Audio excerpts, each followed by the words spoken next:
ഭർത്താവ് തീരെ റൊമാൻറ്റിക് അല്ല ഡോക്ടറെ. സെക്സിൽ തീരെ താല്പര്യമില്ല. ഇനി അഥവാ കാര്യം നടന്നാൽ തന്നെ കഴിഞ്ഞ അവർ തിരിഞ്ഞു കിടക്കുകയാണ്. ഇവരുടെ താല്പര്യമില്ലായ്മ കണ്ടിട്ട് ഞാൻ സംശയിച്ചു പോയിട്ടുണ്ട്, ഇവർക്ക് വേറെ റിലേഷൻ ഉണ്ടോ എന്ന് വരെ.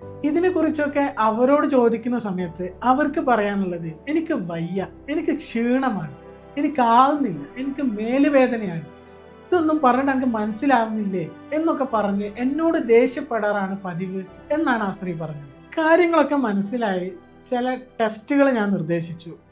അതിൻ്റെ റിപ്പോർട്ട് കിട്ടിയപ്പോഴാണ് ഇവരുടെ ജീവിതത്തിലെ വില്ലൻ ആരാണെന്ന് മനസ്സിലായത്. അത് വിറ്റാമിൻ ഡിയുടെയും ടെസ്റ്റോസ്റ്റിറോൺ അളവിൻ്റെയും കുറവായിരുന്നു. പൊതുവെ വിറ്റാമിൻ ഡിയും ടെസ്റ്റോസ്റ്റിറോണും കുറവുള്ള ഒരു പുരുഷനെ സംബന്ധിച്ചിടത്തോളം എപ്പോഴും ക്ഷീണമായിരിക്കും, ശാരീരിക ബുദ്ധിമുട്ടുകളായിരിക്കും, ഒന്നിനും ഒരു താല്പര്യമില്ലായി, ഒന്നിനും കോൺസെൻട്രേറ്റ് ചെയ്യാൻ കഴിയാത്തൊരവസ്ഥ എന്നുള്ളതൊക്കെയാണ്. അപ്പോൾ വിറ്റാമിൻ ഡി എന്ന് പറയുന്നത് നമ്മുടെ ശരീരത്തിലെ ഒരു പ്രധാനപ്പെട്ട ഒരു സംഭവമാണ്.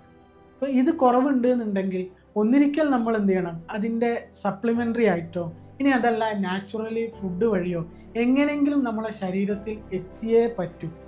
ഇല്ലാത്ത കാലത്തോളം നിങ്ങൾ ഈ ബുദ്ധിമുട്ടുമായിട്ട് നടന്നുകൊണ്ടേയിരിക്കും.